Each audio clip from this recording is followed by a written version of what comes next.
அனைத்துலக உயிரோடை தமிழ் வானொலி மற்றும் இலக்கு மின்னிதழ் நேயர்களுக்கு வணக்கம். இது தாயக களம். இன்றைய தாயக களத்தில் தாயகத்திலிருந்து எங்களுடன் மிக முக்கியமான விடயத்தை பேச வந்திருக்கின்றார் லவகுசராசா அவர்கள். கண்டுமணி லவகுசராசா அவர்கள் இன்று எங்களுடன் இணைந்திருக்கின்றார்கள். இவர்கள் இந்த வடக்கு கிழக்கு சமூக இயக்கத்தின் ஒருங்கிணைப்பாளராக பல காலமாக தமிழ் மக்கள் ஈழத்தமிழர்களுடைய விடுதலை சார்ந்தும் மனித உரிமை விடயங்கள் சார்ந்தும் செயல்பட்டு வருகின்ற ஒரு முக்கியமான செயற்பாட்டாளர். அவரை முதல் வரவேற்றுக் கொள்வோம். வணக்கம் லவகுசராசா. வணக்கம். வணக்கம் வணக்கம். நாங்கள் இன்றைக்கு ஒரு முக்கியமான விடயத்தை பற்றி தான் நாங்கள் உங்களுடன் பேச எடுத்துள்ளோம். இந்த விடயத்தை காணொலியின் ஊடாக கொண்டு வருவதுதான் எங்களுடைய நோக்கம். நீங்கள் இந்த எடுத்தப்பட்ட விடயம் ஒரு காலத்தின் தேவை கருதி மிக முக்கியமான ஒரு விடயமாகத்தான் நாங்கள் இதை பார்க்கின்றோம். அந்த வகையிலே திருகோணமலை பிரகடனம் என்று 14ஆம் தேதி பிப்ரவரி மாதம் 2026 நிறைவேற்றப்பட்ட இந்த தீர்மானம் சம்பந்தமாகத்தான் நாங்கள் கலைக்க உள்ளோம். அந்த வகையிலே உங்களுடைய பல அமைப்புகள் சேர்ந்து நீங்கள் ஒரு தீர்மானம் எடுத்துள்ளீர்கள். இத்தனை அமைப்புகள் அதில் இருந்ததை பற்றி நாங்கள் விரிவாக பேசுவோம். ஈழத்தமிழர் உரிமைகள் பெருமன்றம், ஈழம் தமிழ்ஸ் ரைட்ஸ் அசம்பிளி என்ற இந்த அமைப்பு, ஏத்ரா என்று சொல்லப்படுகின்ற இந்த அமைப்பை உருவாக்கி நீங்கள் ஒரு இணையதளத்தை கூட அங்கு உருவாக்கி இருக்கின்றீர்கள். tamilsassembly.org என்ற இணையதளத்தில் கூட சில விடயங்கள் போடப்பட்டுள்ளது. இதற்காக இந்த அமைப்பு உருவாக்கப்பட்டது என்பதை நீங்கள் கூறி பிறகு நாங்கள் விரிவாக இதை பற்றி பேசுவோம். நன்றி அண்ணா. குறிப்பாக இலங்கையின் வரலாற்றிலே இலங்கை அரசினால் தமிழ் மக்கள் காலத்துக்கு காலம் ஏமாற்றப்பட்டு கொண்டு வந்த சூழ்நிலை இந்த ஸ்ரீலங்கா தேசத்திலேயும் அல்லது புலன் பதிவு மக்களுக்கும் தெளிவாக தெரியும்.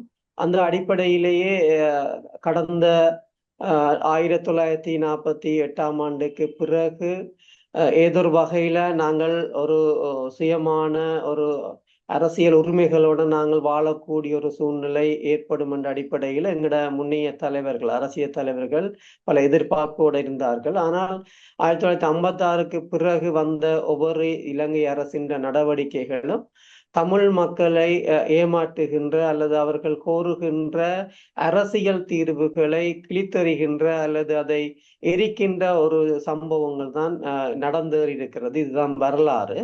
இந்த அடிப்படையில செல்வநாயகம் ஐயா தொடக்கம் இன்று வரைக்கும் பல அரசியல் தலைவர்கள் இது சார்ந்து ஜனநாயக ரீதியான நடவடிக்கைகளை அல்லது போராட்டங்களை மேற்கொண்டிருந்தார்கள். ஆனால் இலங்கை அரசாங்கம் அவர்களையும் ஏமாற்றி இந்த தமிழ் மக்களையும் ஏமாற்றின சம்பவம் தான் வரலாறாக இருக்கிறது. இலங்கையிலே தொடர்ச்சியாக மாறி மாறி ஆட்சிக்கு வருகின்ற ஒவ்வொரு அரசாங்கங்களும் தங்களுடைய தேர்தல் மேடைகளில் வடகிழக்கிலே பாதிக்கப்பட்ட மக்களுக்கு நியாயமான அரசியல் தீர்வை வழங்குவோம், நாங்கள் அரசை அமைக்குகின்ற சந்தர்ப்பத்தில் என்று சொல்லி இறுதியாக வந்த என்பிபி அரசு கூட இந்த விடயங்களை சொல்லிக் கொண்டுதான் இருக்கிறது. ஆனால் எங்களுக்கு கற்றுக்கொண்ட பாடமாக நாங்கள் கருதுவது இந்த இலங்கை அரசாங்கம் எங்களுக்கு எந்த விதத்திலையும் எந்த வகையிலையும் நாங்கள் ஒரு இண்டிபெண்டாக ஒரு சுயநிர்ணய உரிமைகளோடு வாழக்கூடிய ஒரு சமூகமாக இன்று வரைக்கும் அவர்கள் எங்களை அந்த நிலைக்கு கொண்டு வராமல் காலம் ஏமாத்தி கொண்டு போற ஒரு சூழ்நிலையில எங்களோட அரசியல் தலைவர்கள் கடந்த பல ஆண்டு காலமாக சில தீர்வு பொதிகளை வைத்திருந்தார்கள். அதை தொடர்ந்து எங்களோட வட்டுக்கோட்டை தீர்மானங்கள் நிறைவேற்றப்பட்டது. அதன் பின்னணியில நாங்கள் இன்று வரைக்கும் பல வகையான சிவில் அமைப்புகள் இந்த வடகிழக்கு மக்களின் தமிழ் மக்களின் அரசியல் தீர்வு தொடர்பான சில தொடர்ச்சியான போராட்டங்களையும் அல்லது சில சர்வதேச பரிந்துரை நடவடிக்கைகளையும் அதிகமான பிரகடனங்களையும் மேற்கொண்டிருந்தார்கள். ஆனால் அந்த பிரகடனங்கள் கூட இன்று வரைக்கும் இந்த தேசத்தாலேயும் சரி அல்லது சர்வதேசத்தாலேயும் சரி ஏறெடுத்து பார்க்காத ஒரு சூழ்நிலை தான் இங்கே இருக்கிறது. அந்த அடிப்படையில நாங்கள் அண்மையில வடகிழக்கில் இருக்கக்கூடிய எங்களை போன்ற சிவில் செயற்பாட்டாளர்கள் அல்லது சிவில் அமைப்புகள் நாங்கள் இந்த எங்களோட அரசியல் தீர்வு தொடர்பான விடயத்தை நாங்கள் பன்னாட்டு சட்டங்களின் ஊடாக நாங்கள் இதை எவ்வாறு பெற்றுக்கொள்வது என்பது தொடர்பாக பல வகையான கலந்துரையாடல்களை கடந்த பல ஆண்டு காலமாக மேற்கொண்டு வந்திருந்தோம். அதன் பிரதிபலனாகத்தான் நான் நினைக்கின்றேன் இந்த ஈழத்தமிழர் உரிமைகள் பெருமன்று என்று சொல்லப்படுகின்ற இந்த மன்று ஒன்று உருவாக்கம் பெற்று இன்றைக்கு அது ஒரு சரியான கடந்த இலங்கையில அல்லது இந்த சிலோனில வடகிழக்கில் இருக்கக்கூடிய மக்கள் இன்று நாங்கள் புதிதாக ஒரு அரசியல் தீர்வை நாங்கள் கோரவில்லை. நாங்கள் ஆண்டாண்டு காலமாக தனித்துவமான ஒரு தமிழ் இனமாக நாங்கள் எங்களோட காலனித்துவ ஆட்சிக்கு முன்பே நாங்கள் வாழ்ந்திருக்கின்றோம் என்பதற்கு எங்களுக்கு முக்கியமான எங்களோட யாழ்ப்பாண ராட்சியமா இருக்கலாம், அல்ல ஏனைய கண்டி ராட்சியங்கள், கோட்டை ராட்சியங்கள் போன்ற 3 அந்த ராட்சியங்களில் ஊடாகவே நாங்கள் அனைவரும் அறியக்கூடியதாக இருக்கிறது. ஆனால் இலங்கை அரசாங்கமும் சர்வதேசம் இதை நாங்கள் புதிதான ஒரு அரசியல் தீர்வாக அல்லது நாங்கள் எங்களுக்கு ஒரு சுய நிர்ணய உரிமையுடன் கூடிய ஒரு தீர்வு வேண்டும் என்று நாங்கள் கோருகின்றோம் என்பதை அவர்கள் நினைக்கிறார்கள். ஆனால் வரலாற்றை அவர்கள் மீள திரும்பி பார்க்க வேண்டிய ஒரு சூழ்நிலை இருக்கிறது. ஆகவே நாங்கள் இந்த ஒரு சூழ்நிலையில தான் இந்த ஈழத்தமிழர் உரிமைகள் பெருமன்று என்பது ஒரு முக்கியமான ஒரு பாத்திரத்தை கையேந்திருக்கிறது. குறிப்பாக இதிலேயே வடகிழக்கிலே இருக்கக்கூடிய முக்கியமான செயற்பாட்டாளர்கள், நலம் விரும்பிகள், ஏனைய கல்விமான்கள், துறைசார் நிபுணர்கள் போன்றோர் இதிலே அங்கத்துவம் வைத்திருக்கிறார்கள். உண்மையிலே காலத்துக்கு ஏற்ற ஒரு அமைப்பாக நான் இதை பார்க்கின்றேன். இந்த வரைவு கூட குறிப்பாக எங்கள வரலாற்றை ஆதாரபூர்வமாக நிரூபிக்கின்ற ஒரு வரைவாக இது இருப்பது வரவேற்கக்கூடியதாக இருக்கிறது.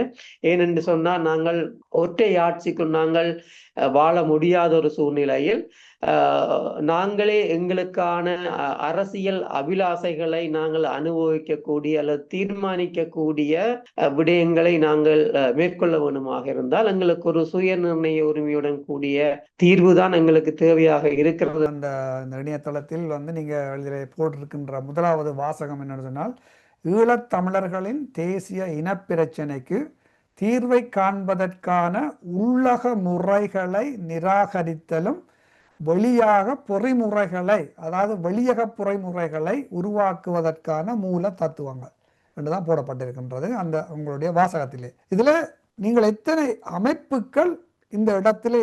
அதற்கு முன்பதாக நான் உங்களுக்கு சில விடயங்களை சொல்ல வேண்டும். ஏன் நாங்கள் உள்ளக பொறிமுறைகளை நாங்கள் நிராகரித்தோம் என்பதை இந்த தேசமும் சர்வதேசமும் விளங்கிக் கொள்ள வேண்டிய தேவை இருக்கிறது.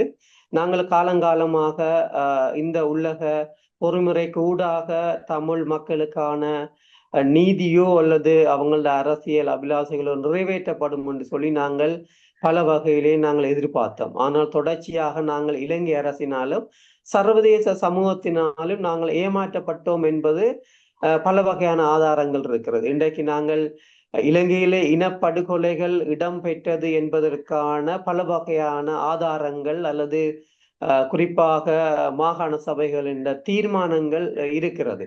ஆனால் அதை தவிர்த்து இந்த தேசமும் சர்வதேசமும் இங்கே ஒரு இன அழிப்பு பெறவில்லை, ஒரு மனிதுரிமை சார்ந்த விடயங்களே இங்கே மீறப்பட்டிருக்கிறது என்ற விடயத்தை குறிப்பாக சர்வதேசமும் சொல்லிக் கொண்டுதான் இருக்கிறது. அந்த அடிப்படையில் நாங்கள் உள்ள பொறிமுறையில் குறிப்பாக உங்களுக்கு தெரியும், இந்த வடகிழக்கிலேயே பல நூற்றுக்கணக்கான கூட்டு படுகொலைகள் இடம்பெற்றிருக்கிறது. அண்மையிலே உங்களுக்கு தெரியும், கடந்த 11ஆம் தேதி நாங்கள் குமாரபுரம் படுகொலையின் 30வது ஆண்டு நினைவிடை நாங்கள் மேற்கொண்டிருந்தோம். இந்த குமாரபுரம் படுகொலை என்பது உண்மையிலே அனைவரும் அறிந்த விடயம். ஆதாரபூர்வமா சாட்சியங்கள், கண்ணூடான சாட்சியங்கள் பதிவு செய்யப்பட்டிருந்தது. ஆனால் இலங்கையில இருக்கக்கூடிய உள்ளக நீதி பொறிமுறையின் ஊடாக அங்கே குற்றம் சாட்டப்பட்ட இலங்கை இராணுவத்தினர் 8 பேர் குற்றம் சாட்டிருந்தார்கள். 2 பேர் இறந்த நிலையில 6 பேர் கடந்த நல்லாட்சி அரசாங்கத்துல கூட 2017ஆம் ஆண்டு கூட இந்த குற்றம் சாட்டப்பட்ட 8 பேர்ல 6 பேர் உயிரோடு இருந்தவர்கள். அந்த 6 பேரும் குற்றமற்றவர்கள் என்ற தீர்ப்பு வழங்கப்பட்டது உண்மையிலே தமிழ் மக்களிடத்தையே அல்லது பாதிக்கப்பட்ட மக்களிடத்தையே பெரிய ஒரு விரக்தியையும், இலங்கையின் உள்ளக பொறிமுறையில் எங்களுக்கு நம்பிக்கை இல்லை என்பதை திட்ட தெளிவாக எடுத்து காட்டியிருக்கிறது. அதே போல வலிந்து காணாமலாக்கப்பட்ட உறவுகள் எங்கு இருக்கிறார்கள், அவர்களுக்கு என்ன நடந்தென்ற உண்மையையும் பொறுப்பு கூறலையும் இலங்கை அரசாங்கம் கொள்ளாத ஒரு நிலையில தான் இன்றைக்கு நாங்கள் உள்ளக பொறிமுறையில் எங்களுக்கு நம்பிக்கை இல்லை, சர்வதேச பொறிமுறை ஊடாகவே நாங்கள் எங்களுக்கான தீர்வுகளை நாங்கள் பெற்றுக்கொள்ள விரும்புகின்றோம் என்ற நிலைக்கு நாங்கள் தள்ளப்பட்டிருக்கிறோம். அந்த அடிப்படையில தான் இந்த ஈழத்தமிழர் உரிமைகள் பெருமன்றானது வடகிழக்கிலே இருக்கக்கூடிய கிட்டத்தட்ட 60க்கு மேற்பட்ட சிவில் அமைப்புகள், கல்வித்துறையாளர்கள், கிட்டத்தட்ட சமூக துறையிலேயே ஆர்வம் உள்ளவர்கள், நலம் விரும்புகள், குறிப்பாக வலிந்து காணாமலாக்கப்பட்ட உறவுகள் போன்றோர் ஒன்றிணைந்து இந்த பிரகடனத்தை நாங்கள் நேற்றைய தினம் திருகோணமலையிலே நாங்கள் பிரகடனப்படுத்தி இருந்தோம்.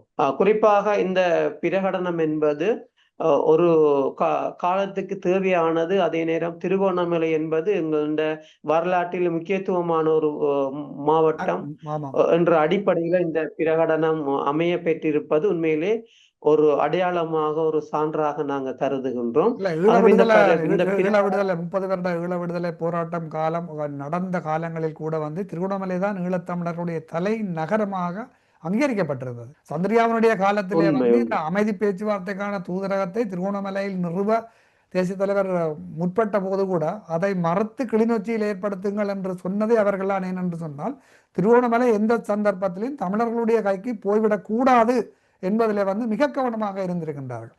இப்பொழுது நான் கேட்ட கேள்விக்கு எத்தனை அமைப்புகள் நேற்று இந்த விடயத்தில், அதாவது வந்து உங்களுடைய இந்த பிரகடனம் நிறைவேற்றிய போது எத்தனை அமைப்புகள் அங்கு கலந்து கொண்டிருந்தார்கள் என்பதை கூறுங்க. குறிப்பாக எங்களை போன்ற மனித உரிமை சார்ந்து பணியாற்றுகின்ற அமைப்புகள், அதை விட சர்வதேச தேசிய ரீதியாக எங்களோட தமிழ் மக்களின் அரசியல் தீர்வு தொடர்பாக பணியாற்றுகின்ற அமைப்புகள், குறிப்பாக கிழக்கு மாகாணத்திலே வலிந்து காணாமலாக்கப்பட்ட உறவுகளின் சங்க தலைவிகள், இங்கே இருக்கக்கூடிய இந்த எங்கட தமிழ் மக்களின் அரசியல் தீர்வு தொடர்பான விடயங்கள்ல ஆர்வமுள்ள அருட்தந்தையர்கள், அதே நேரம் ஏனைய மத தலைவர்கள், பெண்கள் வலையமைப்புகள், இளைஞர் சம்மேளனங்களின் பிரதிநிதிகள் போன்றோர் இந்த 60 அமைப்புகளுக்குள்ளே உள்ளிருக்கப்பட்டிருந்தார்கள்.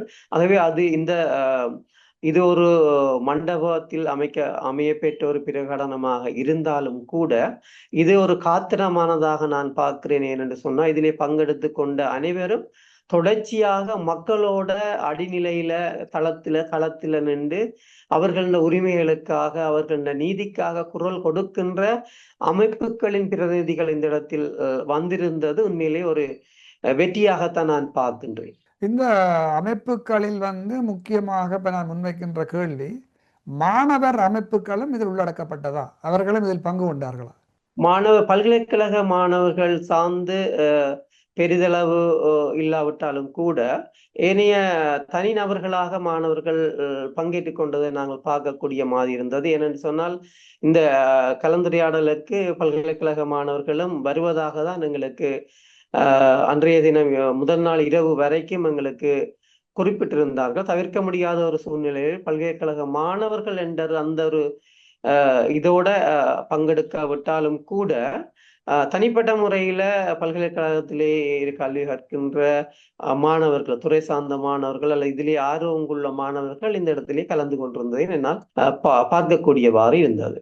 இதுல மாணவர்கள்லாம் ஈழத்தமிழர்களுடைய, பொதுவாக ஈழத்தமிழர்கள் இல்லாமல் உலக ரீதியாக பார்த்தால் கூட அடுத்த தலைமுறை தான் எங்களுடைய இந்த விடயங்களை விடுதலை வேட்கையை காவி செல்ல வேண்டியவர்கள். அந்த வகையிலே பல்கலைக்கழக மாணவர்கள் ஒன்றியம் அல்லது அவர்களுடைய அமைப்பு இதில் உள்ளடக்கப்பட்டிருக்க வேண்டும் என்பது வந்து எங்களுடைய ஆதங்கம். அது அப்படி இருக்க இன்னும் ஒரு விடயத்தை இதில் முன்வைக்க வேண்டும். இப்படி எத்தனையோ பிரகடனங்கள் வந்து ஈழத்தமிழர்களை பொறுத்தவரையிலே வந்து நிறைவேற்றப்பட்டுள்ளது. வட்டுக்கோட்டை தீர்மானத்திலிருந்து இப்போ இந்த வருடம் வட்டுக்கோட்டை தீர்மானம் நிறைவேற்றப்பட்டு 50வது வருடம். 30 வருட போராட்ட காலத்திலே தான் ஈழத்தமிழர்களுடைய இந்த இருப்பு, எங்களுடைய நிலங்கள் வந்து பாதுகாக்கப்பட்டது என்பது வந்து உங்களுக்கு தெரியும். அந்த 30 வருட ஆயுத போராட்டம் கூட வந்து தேசிய தலைவர் கூட அந்த அந்த ப்ரெஸ் மீட்டிங்ல, அந்த பத்திரிகையாளர் மாநாட்டிலே கிளியராக தெளிவாக சொல்லியிருந்தார், வட்டுக்கோட்டை தீர்மானத்தின் அடிப்படையில் தான் நாங்கள் இந்த போராட்டத்தை தொடர்ச்சியாக நடத்துகின்றோம் என்றும், அவர் 30 வருடத்திலே வந்து நாங்கள் எங்களுடைய இனங்கள், எங்களுடைய மொழி பல பண்பாடு, எங்களுடைய நிலங்கள், எங்களுடைய பூர்வீக நிலங்கள், வடக்கு கிழக்கு இணைந்த நிலம் முறையான வகையிலே எதிரிகளிடமிருந்து பாதுகாக்கப்பட்ட என்பதில் மாற்று கருத்தில்லை. ஆனால் இன்று வரைக்கும் இந்த வட்டுக்கோட்டை தீர்மானம் நிறைவேற்றப்பட்டு கூட 50 வருடமாக போகின்றது. இன்று வரைக்கும் ஈழத்தமிழர்களுக்கு எந்த விதமான ஒரு பலனும் எந்த விதமான ஒரு தீர்வும் கிடைக்கவில்லை. இது எங்களுடைய அரசியல்வாதிகளும் இதுக்கு முக்கியமான காரணம். அவர்களும் எல்லாரும் சரியான அரசியலை கொண்டு போகாமல் 2009ஆம் ஆண்டுக்கு பிற்பாடு தடம் பிறண்டபடியாகத்தான் இன்று இந்த எல்லைக்கு வந்திருக்கின்றோம். இன்று தமிழரசு கட்சி என்ன மாதிரி அல்ல உலகல்லோலப்படுகின்றது என்பது நீங்கள் ஈழத்திலே அந்த நிலத்திலே இருக்கின்ற நீங்கள் இதை அவதானித்துக் கொண்டிருக்கின்றீர்கள். அந்த அடுத்த மிக முக்கியமான விடயம் என்னென்னு சொன்னால், எதிர்கால தலைமுறைகளையும் இப்படியான தீர்மானங்கள் நிறைவேற்றும் பொழுது அவர்களுடைய அமைப்பை உள்ளடக்க வேண்டியது உங்களை போன்ற உங்களுடைய மிக ஒரு கவனத்தில் எதிர்காலத்தில் நீங்கள் கொள்ள வேண்டும். கூறுங்கள், இந்த பிரகடனத்தை ஏற்கனவே நாங்கள் இந்த தமிழ் மக்கள் பேரவை டிபிசி என்று சொல்லப்படுகின்ற அவர்கள் ஒரு பிரகடனத்தை கொண்டு வந்தார்கள். அதுக்கு என்ன நடந்தது என்று இன்று வரைக்குமே தெரியாது. வடமாகாணத்தில் நிறைவேற்றப்பட்ட இன அழிப்புக்கான பிரகடனம் அது அப்படியே கிடக்கின்றது. எல்லாவற்றிற்கும் மேலாக இந்தியாவில் தமிழகத்தில் கூட செல்வி ஜெயலலிதா அம்மையார் இருந்த பொழுது சட்டமன்றத்தில் 2 தீர்மானங்களை நிறைவேற்றினார்கள். அது கூட மத்திய அரசு நோக்கி போனதாக தெரியவில்லை. ஆனால் அந்த தீர்மானங்கள் அதிகாரப்பூர்வமாக எல்லா அரசியல் கட்சிகளுடைய சார்பிலும் அது நிறைவேற்றப்பட்டது. அப்ப நாங்கள் இன்றைக்கு வடக்கு கிழக்கு ஈழத்தமிழர்கள் வாழ்கின்ற பகுதியில் நிறைவேற்றப்பட்ட தீர்மானங்கள் கூட சரியான முறையில் கொண்டு செல்லப்படவில்லை. அப்படி இருக்கும் பொழுது இந்த நிறைவேற்றப்பட்ட அதாவது ஈழத்தமிழர் உரிமைகள் பெருமன்றால் நிறைவேற்றப்பட்ட தீர்மானம் எதிர்காலத்தில் எந்த அளவில் எந்த வீச்சுடன் கொண்டு செல்லப்படும் என்று நீங்கள் நினைக்கின்றீர்கள்? குறிப்பாக இந்த விடயம் தொடர்பாக நாங்கள் நேற்று கடந்த காலங்களில் இவ்வாறான தீர்மானங்கள் அல்லது பிரகடனங்கள் நிறைவேற்றப்பட்ட வெளியிடப்பட்ட சூழ்நிலை அது இன்றைய வரைக்கும் ஒரு யாராலையும் ஏறெடுத்து பார்க்காத ஒரு சூழ்நிலையும் அது மக்கள் மயப்படுத்தப்படாத ஒரு சூழ்நிலையும் இருப்பதை நாங்கள் ஒரு வரலாற்று அல்லது கடந்த கால அனுபவமாக நாங்கள் கலந்துரையாடுகின்றோம். அந்த அடிப்படையில் அது எங்களுக்கு ஒரு பாடமாகத்தான் எங்களுக்கு இருந்தது. ஆகவே இந்த பிரகடனத்தை நாங்கள் அங்கே வருகை தந்த சிவில் அமைப்புகள் அல்லது ஏனைய அமைப்புகள் அனைவரும் இணைந்து இதை ஒரு வடகிழக்கு ரீதியாக மாத்திரமல்ல எங்களை புலம் பதிந்திருக்கின்ற மக்கள் மத்தியிலையும் இந்த விடயத்தை கொண்டு செல்ல வேணும் என்ற விடயத்தை நாங்கள் முக்கியமான ஒரு தீர்மானமாக நாங்கள் எடுத்திருந்தோம். இது தனித்துவமாக இந்த ஈழத்தமிழர் உரிமைகள் பெருமன்று என்பது அனைத்து வடகிழக்கு மக்களுக்கும் அதே நேரம் புலம் பதிந்திருக்கின்ற மக்களுக்கும் சொந்தமானது, அவர்களுக்கு உரித்தானது என்பதை நாங்கள் திட்ட தெளிவாக நாங்கள் இந்த இடத்துல சொல்லியிருந்தோம். ஏனென்றால் இது ஒரு தனித்துவமான ஒரு குழுமத்துக்கோ அல்லது ஒரு அரசியல் கட்சிக்கோ ஒரு சிவில் வலையமைப்புக்கோ இது சொந்தமானது அல்ல. வடகிழக்கிலே இருக்கக்கூடிய தமிழ் மக்களுக்கும் புலம் பதிந்திருக்கின்ற தமிழ் மக்களுக்கும் உறுத்தான விடயம் என்ற அடிப்படையில் இதை நீங்கள் சொன்னது போல இதை அடுத்த தலைமுறையாக இருக்கின்ற இளைஞர்கள் மத்தியிலையும் அல்லது பல்கலைக்கழக மாணவர்கள் மத்தியிலையும் இதை நாங்கள் எடுத்துக்கொண்டு செல்ல வேண்டிய தேவை இருக்கிறது. அதற்காக நாங்கள் அனைவரும் ஒன்றாக பயணித்து இந்த விடயங்களை நாங்கள் குறிப்பாக மக்கள் மயப்படுத்த வேண்டும் என்பதை நாங்கள் திட்ட தெளிவாக அந்த இடத்தில் நாங்கள் குறிப்பிட்டிருந்தோம். அதுக்கு அனைவரும் தங்களின் பூர்ணமான சம்மதத்தையும் அவங்கள கருத்துக்களையும் வழங்கியிருந்தார்கள். எதிர்காலத்திலே நாங்கள் கற்றுக்கொண்ட பாடங்களின் அடிப்படையில் இந்த பிரகடனத்தை நாங்கள் கடந்த காலங்களிலே வந்த பிரகடனங்களை போல அன்றி இதை தொடர்ச்சியாக மக்கள் மயப்படுத்துவதற்கான நடவடிக்கையை நாங்கள் இதை கொண்டு செல்லத்தான் இருக்கின்றோம்.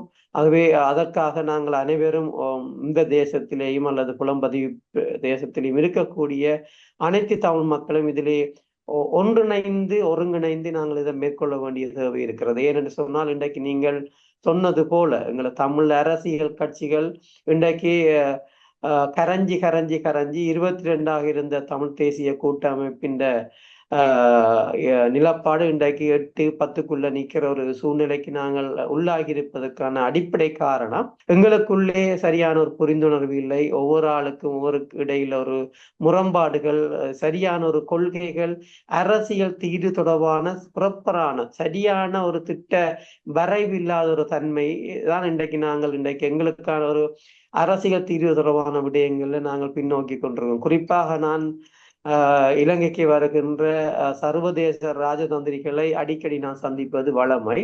அதே நேரம் நான் கொழும்பில் இருக்கக்கூடிய அனைத்து ராஜதந்திரிகள் நாங்கள் சென்று சந்திப்பதும் பலமே. அந்த இடங்களிலே நாங்கள் எங்களுடைய அரசியல் தீர்வு தொடர்பான விடயங்களை நாங்கள் அவர்களுடன் கலந்துரையாடுகின்ற போது வெளிநாடு ராஜதந்திரிகள் சொல்லுகின்ற ஒரு விடயம் என்னென்னு சொன்னால், நாங்கள் இது சம்பந்தமான விடயங்களை கரிசனை செலுத்த நாங்கள் தயாராக இருக்கிறோம். ஆனால் உங்கள் தமிழ் அரசியல் கட்சிகளிடத்திலே சரியான ஒரு அரசியல் தீர்வு, சரியான திட்ட முன்மொழிவு ஒன்றாக இல்லை. ஒவ்வொரு கட்சிகளிடத்திலேயும் வெவ்விதமான அரசியல் தீர்வுகளை அவர்கள் வைத்துக் கொண்டிருக்கிற ஒரு சூழ்நிலையில் நாங்கள் எவ்வாறு யாருக்கு நாங்கள் எந்த அரசியல் தீர்வு தொடர்பான விடயங்களை நாங்கள் இலங்கை அரசுக்கு பரிந்துரை செய்வது அல்லது ரெக்கமெண்ட் செய்கிறது என்ற சம்பந்தமா எங்களோட கதைத்திருக்கிறார்கள். உண்மையாக அது எங்களுக்கு ஒரு வேதனையையும் பலியையும் தருகிறது. இந்த அரசியல் தலைவர்கள் இவ்வாறான பிளவுகளை ஏற்படுத்தி தங்களுக்கு என்ற ஒரு சில அரசியல் தீர்வுகளை, தங்களோட நலனை நோக்கி சில அரசியல் தீர்வுகளை முன்வைப்பது என்பது வடகிழக்கில் இருக்கக்கூடிய அந்த பாதிக்கப்பட்ட மக்கள் என்ற அரசியல் அபிலாசைகளையும் அவர்களுக்கான நீதிகளையும் அளிக்கின்ற அல்லது அவர்கள் அனுபவிக்க முடியாமல் போகின்ற ஒரு சூழ்நிலைக்கு ஏற்படுத்தி கொண்டு வருகின்றது என்பதை நான் இந்த இடத்தில் பதிவு செய்ய விரும்புகிறேன். இல்ல, இங்க இன்னொரு விடயத்தையும் பார்க்கலாம். இப்ப அரசியல்வாதிகள் தங்களுடைய இருப்புக்காக பல திட்டங்களை கொண்டு வருவார்கள், பாராளுமன்றத்தில் வீர வசனங்கள் பேசுவார்கள். இது நடந்து கொண்டுதான் இருக்கின்றது இன்று தாயகத்தில். ஆனால் இங்கே ஒரு கேள்வி என்னென்றால், இந்த அரசியல்வாதிகள் கூட இன்று வரைக்கும் அடுத்த தலைமுறையை அரசியலுக்குள் கொண்டு வரவும் மாட்டார்கள். ஒன்று. இரண்டாவது, இன்று வரைக்கும் தமிழ் மக்கள் அது 30 ஆண்டு போராட்ட காலங்களிலே மக்கள் என்ன மாதிரி ஒரு தேசிய விடுதலை இயக்கத்தின் பின்னால் நின்று ஒத்துழைப்பு வழங்கினார்களோ அந்த அந்த விடயம் இன்று விடுபட்டு விட்டது. தம் மக்கள் இன்று அரசியல் மயப்படுத்தப்படாமலே அரசியல்வாதிகள் செய்கின்றதையே எல்லாரும் ஆமோதிக்கிற அளவுக்கு தான் இன்று போய்கொண்டிருக்கின்றது. மற்ற நீங்கள் இன்றைக்கு எடுத்த இந்த விடயம் இருக்கின்றதான், இந்த நீங்கள் திருவண்ணாமலை பிரகடனம் இந்த இந்த பேர் இயக்கத்தால் எடுக்கப்பட்ட சிவில் அமைப்புகள் எல்லோருமா சேர்ந்து எடுத்த விடயம் காலத்தில் இன்றைக்கு இலங்கை அரசாங்கத்தால் கொண்டு வரப்படுகின்ற இலங்கை அரசியலமைப்பு சட்டத்தினுடைய மாற்றங்களும், அதே நேரம் இந்த வருடம் வட்டுக்கோட்டை தீர்மானத்தினுடைய 50வது வருடம் இந்த வருடம், இந்த சந்தர்ப்பத்தில் இப்படி ஒரு தீர்மானம் வந்தது உண்மையிலேயே ஒரு ஈழத்தமிழர்களை பொறுத்தவரையில் மிகவும் ஒரு வரவேற்கத்தக்க விடயமாகத்தான் இந்த ரெண்டு விடயத்தையும் இந்த விடயத்தை நான் பார்க்க இருக்கின்றோம். அதாவது காலனித்துவ காலத்திலே இந்த கோல்புருக் உடைய சீர்திருத்தம் 1948 ஆண்டுக்கு முன்பு பின்பும், பிறகு 1948 ஆண்டுக்கு பின்பு சோல்பரி கமிஷனுடைய யாப்பும் கொண்டு வரப்பட்டது. 1972 ஆண்டு ஸ்ரீமா பண்டாரநாயக்காவுடைய தலைமையிலே இலங்கை, அதாவது சிலோன் இருந்ததை ஸ்ரீலங்காவாக மாற்றி இலங்கை குடியரசாக்கிய பொழுது அந்த யாப்பு மாற்றத்தின் போது ஒட்டுமொத்தமாக ஈழத்தமிழர்கள் நிராகரித்தார்கள். ஈழத்தமிழர்களுடைய ஒரு ஆதரவின்றித்தான் அந்த யாப்பு நிறைவேற்றப்பட்டது. அதற்கு பின்பாடு 1978 நினைக்கிறேன், 78 நிறைவேற்றப்பட்ட யாப்பில் கூட ஈழத்தமிழர்களுடைய ஆதரவு அந்த யாப்புக்கு வழங்கப்படவில்லை. இன்று வரைக்கும் இன்று இலங்கையில் இருக்கின்ற யாப்பு இந்த 78ஆம் ஆண்டு யாப்பைத்தான் இன்று வரைக்கும் இருக்கின்றது. அதை மாற்றுவதற்கான முயற்சிகள்லாம் ஈடுபட்டு கொண்டிருக்கின்றது. நீங்கள் இந்த அதாவது வெளிநாட்டினுடைய ஒரு வெளி சக்தியினுடைய கண்காணிப்பு இல்லாமல் இந்த மாற்றங்கள் வரக்கூடாது என்று சொல்லப்படுகின்ற இந்த விடயம் உண்மையிலேயே நல்ல விடயம். ஆனால் இது சாத்தியப்படுமா என்பதுதான் கேள்வி. அது நீங்கள்லாம் சொல்ல வேண்டும். அதாவது தனியாக நான் களத்திலே இருக்கின்ற உங்களை போன்ற செயற்பாட்டாளர்கள் மேலே நான் இந்த சுமையை நான் வைக்கவில்லை. இன்றைக்கு அங்கு போராடி புலத்தில் எத்தனையோ இருக்கின்ற அறிவாளிகளும் அவர்களுக்கும் பொறுப்பு இருக்கின்றது. எமது தாயகத்தையும் எமது மக்களையும் எங்களுடைய நிலங்களையும் எங்களுடைய பாரம்பரியம், கலை, கலாச்சாரம், பண்பாடு, மொழி எல்லாவற்றையும் பாதுகாக்க வேண்டிய பொறுப்பு எங்களுக்கும் உள்ளது, புலத்தில் உள்ளவர்களுக்கும் உள்ளது என்று கூறிக்கொண்டு இந்த கேள்வியை உங்கள் முன் வைக்கின்றேன். உண்மையிலேயே இந்த வடகிழக்கில் இருக்கக்கூடிய தமிழ் தேசியம் சார்ந்து பேசுகின்ற தமிழ் கட்சிகளாக இருக்கட்டும், அல்ல புலம்பெயர்ந்த புலத்தில் இருக்கக்கூடிய எங்களோட உறவுகளாக இருக்கட்டும், 2 இடத்திலையும் சரியான ஒரு ஒற்றுமை இல்லாத ஒரு நிலை உண்மையிலே எங்களுக்கு ஒரு பெரிய ஒரு சவாலாக இருக்கிறத நான் கடந்த பல ஆண்டு காலமாக நான் பார்க்கின்றேன். அதே நேரம் நான் ஜெனீவா செல்லுகின்ற சந்தர்ப்பத்திலேயும் கூட அங்கே வருகின்ற முக்கியமான புலம்பெயர் அமைப்புகளிடத்தின் நான் குறிப்பிட்டிருக்கின்ற ஒன்றுபடுகின்ற ஒரு சந்தர்ப்பத்துல தான் நாங்கள் இதனை சாதிக்க முடியும் என்பதை நாங்கள் சொல்லியிருக்கின்றோம்.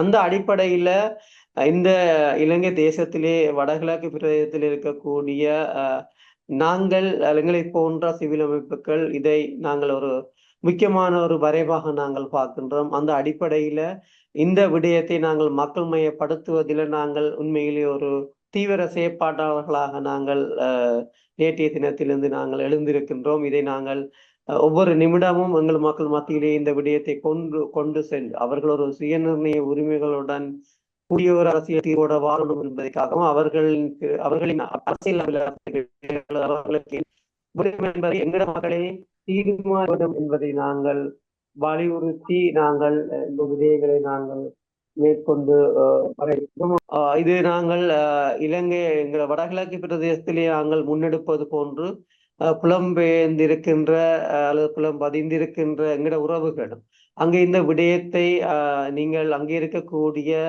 எங்கட மக்கள் மத்தியிலே இந்த விடயத்தை கொண்டு செல்ல வேண்டிய தேவை இருக்கிறது. ஏனென்று சொன்னால் கடந்த காலங்களிலே வந்த சில தீர்மானங்களை விட இது கொஞ்சம் முன்மாதிரியாகவும் உங்களோட மக்கள் ஒரு சுயநிர்ணய உரிமையோட வாழக்கூடிய வகையில் இது தயாரிக்கப்பட்டிருக்கிறது. இந்த விடயம் நான் ஒரு முக்கியமான ஆவணமாக எங்களுடைய எதிர்கால அரசியல் தீர்வுக்கு வழிவகுக்கும். ஒரு விடயத்தை நான் முக்கியமாக கவனிக்கக்கூடியதாக இருந்து என்ன சொல்ல, இந்த டிபிசி தமிழ் மக்கள் பேரவை உருவாக்கப்பட்ட பொழுது அங்கு அரசியல் கட்சிகள் உள்வாங்கப்பட்டது.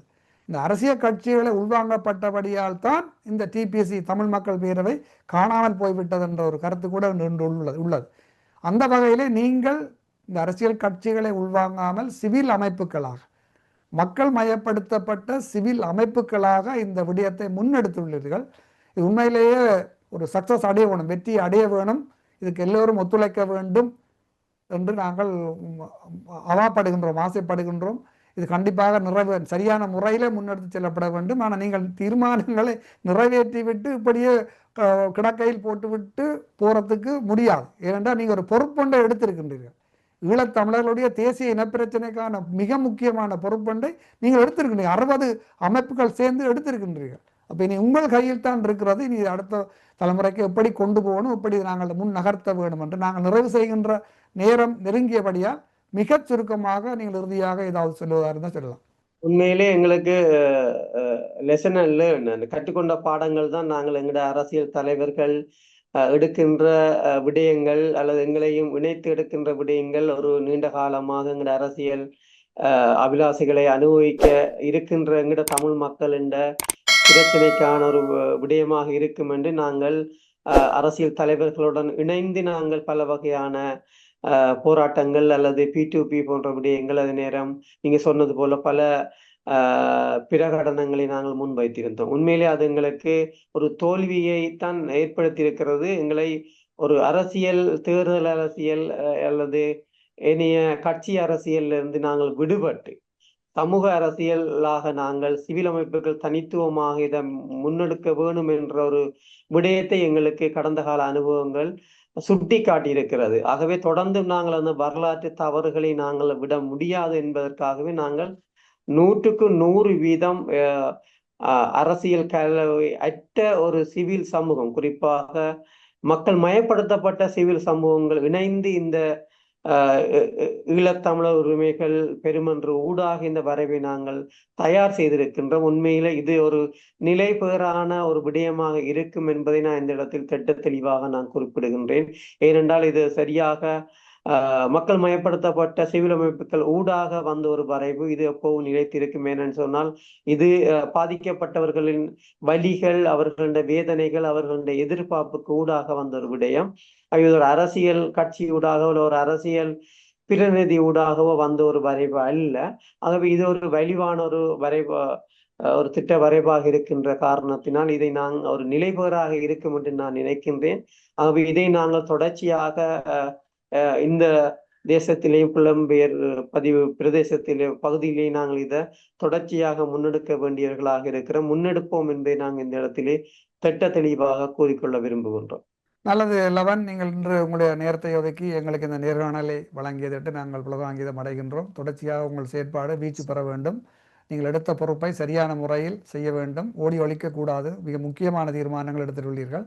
இதற்கு புலத்தில் உள்ள அமைப்புகளும் உங்களுடன் சேர்ந்து நடைபயணம் போட வேண்டும், வெற்றி பெற வேண்டும் என்று கூறிக்கொண்டு நன்றிகள் கூறி விடைபெறுகின்றோம். நன்றி, வணக்கம். நன்றி அண்ணா, வணக்கம்.